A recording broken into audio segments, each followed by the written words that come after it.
প্রধান উপদেষ্টা অধ্যাপক মোহাম্মদ ইউনূস বলেছেন, ৫ আগস্ট এই সরকারের প্রথম অধ্যায় শেষ হয়েছে। আজ থেকে শুরু হয়েছে দ্বিতীয় অধ্যায়ের কাজ।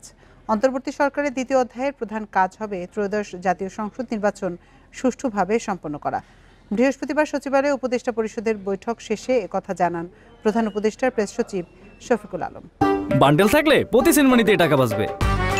বিকাশ সেনমানি বান্ডেল কিনে জিতুন প্রতি লেনদেনে। রোববার সকালে সচিবালয়ে প্রথমবারের মতো প্রধান উপদেষ্টা অধ্যাপক মোহাম্মদ ইউনূসের সভাপতিত্বে অনুষ্ঠিত হয় উপদেষ্টা পরিষদের বৈঠক। পরে এ নিয়ে সাংবাদিকদের ব্রিফ করেন প্রধান উপদেষ্টার প্রেস সচিব শফিকুল আলম। প্রেস সচিব জানান, উপদেষ্টা পরিষদের বৈঠকের শুরুতে সূচনা বক্তব্যে প্রধান উপদেষ্টা বলেন, অন্তর্বর্তী সরকারের দ্বিতীয় অধ্যায়ের কাজ শুরু হয়েছে। এখন থেকে সরকারের প্রধান কাজ হচ্ছে জাতিকে একটি অবাধ, সুষ্ঠু ও নিরপেক্ষ নির্বাচন উপহার